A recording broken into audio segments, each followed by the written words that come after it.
Hi hello ಎಲ್ರಿಗೂ ನಮಸ್ಕಾರ. Welcome back to Leeshas lifestyle. ಇವತ್ತಿನ ಟಾಪಿಕ್ ಬಂದು ನಮ್ಮ ಫೀಲಿಂಗ್ಸ್ ಅನ್ನ ಬೇರೆಯವ್ರ ಜೊತೆ ಶೇರ್ ಮಾಡೋದು ಒಳ್ಳೇದಾ ಅಂತ.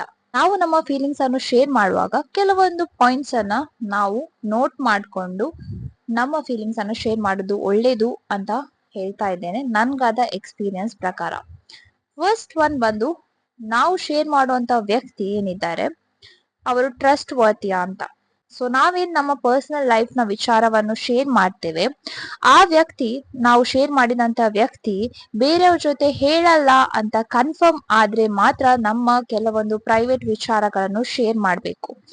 ಆ ವ್ಯಕ್ತಿ, ನಾವು ಶೇರ್ ಮಾಡಿದಂತ ವ್ಯಕ್ತಿ ಏನು ಟ್ರಸ್ಟ್ ವರ್ತಿ ಇದ್ರೆ ಮಾತ್ರ ಅದು ಗುಟ್ಟಾಗಿ ಉಳಿಯುತ್ತೆ.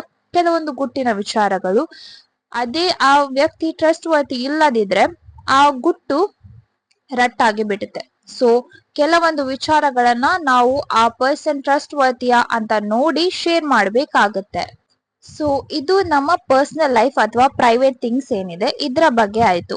ಅದಾದ್ಮೇಲೆ ನಾವು ಜನರಲ್ ಆಗಿ ಏನು ಶೇರ್ ಮಾಡ್ತೇವೆ ನಮ್ಮ ಫೀಲಿಂಗ್ಸ್ ಅನ್ನ, ಇದನ್ನ ಯಾರ ಜೊತೆ ಆದ್ರೂ ನಾವು ಶೇರ್ ಮಾಡ್ಬೋದು. ಯಾಕಂದ್ರೆ ನಮ್ಮೊಳಗೆ ಏನಾದ್ರೂ ಒಂದು ಫೀಲ್ ಅನ್ನ ಇಟ್ಕೊಂಡ್ರೆ ನಮ್ಮ ಮೆಂಟಲ್ ಹೆಲ್ತ್ ಆಗಿರ್ಲಿ ಅಥವಾ ಫಿಸಿಕಲ್ ಹೆಲ್ತ್ ಗೆ ಇದು ಒಳ್ಳೇದಲ್ಲ.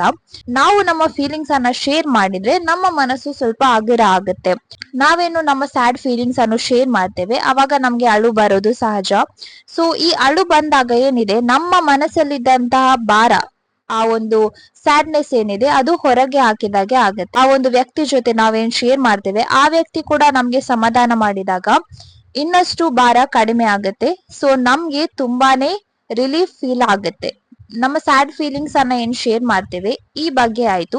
ಇನ್ನು ನಮ್ಮ ಹ್ಯಾಪಿ ಮೂಮೆಂಟ್ಸ್ ಅನ್ನು ನಾವೇನ್ ಶೇರ್ ಮಾಡ್ತೇವೆ, ಕೆಲವರದ್ದು ಏನು ನಾವು ಬುರಿ ನಜರ್ ಅಂತ ಹೇಳ್ತೇವಲ್ವಾ, ಸೊ ಇದು ಬೀಳುತ್ತೆ ಅಂತ ನನ್ನ ಪ್ರಕಾರ ಅನ್ಸುತ್ತೆ. ಕೆಲವೊಮ್ಮೆ ನಾವು ಶೇರ್ ಮಾಡ್ತೇವೆ ನಮ್ಮ ಹ್ಯಾಪಿ ಮೂಮೆಂಟ್ಸ್ ಅನ್ನ, ಬಟ್ ಕೆಲವರು ಅದನ್ನು ನೆಗೆಟಿವ್ ಆಗಿ ತಕೊಂಡು, ಅಂದ್ರೆ ನಮ್ಮ ಮೇಲೆ ಒಳ್ಳೇದಾಗ್ತಿದೆ ಅಲ್ಲ ಅಂತ ಕೆಟ್ಟ ದೃಷ್ಟಿಯಿಂದ ಅದನ್ನು ನೋಡ್ತಾರೆ. ಅದರಿಂದ ನಮ್ಗೆ ಪ್ರಭಾವ ಕೂಡ ಬೀರುತ್ತೆ. ಸೊ ಇದೊಂದು ಪಾಯಿಂಟ್ ಕೂಡ ನೆನಪಲ್ಲಿ ಇಟ್ಕೊಂಡು ನಮ್ಮ ಫೀಲಿಂಗ್ ಅನ್ನು ಶೇರ್ ಮಾಡೋದು ಒಳ್ಳೇದು ಅಂತ ನನ್ನ ಅಭಿಪ್ರಾಯ. ಸೊ ಫೈನಲ್ ಆಗಿ ಹೇಳೋದಾದ್ರೆ, ನಾವು ನಮ್ಮ ಫೀಲಿಂಗ್ಸ್ ಅನ್ನು ಶೇರ್ ಮಾಡ್ಬೇಕು. ಯಾಕಂದ್ರೆ ನಮ್ಮ ಮನಸ್ಸು ಹಗುರ ಆಗುತ್ತೆ, ಅದು ಫಿಸಿಕಲ್ ಹೆಲ್ತ್ ಅಥವಾ ಮೆಂಟಲ್ ಹೆಲ್ತ್ ಗೆ ತುಂಬಾನೇ ಒಳ್ಳೇದು. ಮೇನ್ ಆಗಿ ಇವಾಗಂತೂ ಡಿಪ್ರೆಷನ್ ಅಥವಾ ಮೆಂಟಲ್ ಹೆಲ್ತ್ ಪ್ರಾಬ್ಲಮ್ಸ್ ತುಂಬಾನೇ ನಡೀತಾ ಇದೆ. ಸೊ ಇದೆಲ್ಲ ಆಗೋದು ನಾವು ನಮ್ಮ ಫೀಲಿಂಗ್ಸ್ ಅನ್ನು ಎಕ್ಸ್ಪ್ರೆಸ್ ಮಾಡದಿದ್ರೆ, ಬೇರೆಯವ್ರ ಜೊತೆ ಶೇರ್ ಮಾಡದಿದ್ರೆ ಏನಾದ್ರೂ ಆಯ್ತು ಅಂದ್ರೆ.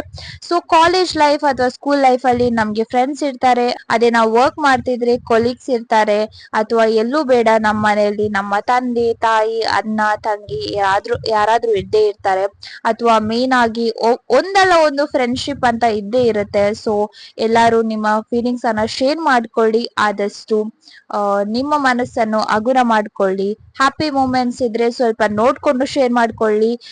ಸ್ಯಾಡ್ ಮೂಮೆಂಟ್ಸ್ ಇದ್ರೆ ಅದನ್ನು ಕೂಡ ನೋಡ್ಕೊಂಡು ಶೇರ್ ಮಾಡ್ಕೊಳ್ಳಿ. ಪರ್ಸನಲ್ ವಿಚಾರಗಳನ್ನು ನೋಡ್ಕೊಂಡು ಶೇರ್ ಮಾಡ್ಕೊಳ್ಳಿ. ಎಲ್ಲಾರ ಜೊತೆ ಶೇರ್ ಮಾಡಿದ್ರೆ ನಮ್ಗೆ ಒಳ್ಳೇದಲ್ಲ ಅಂತ.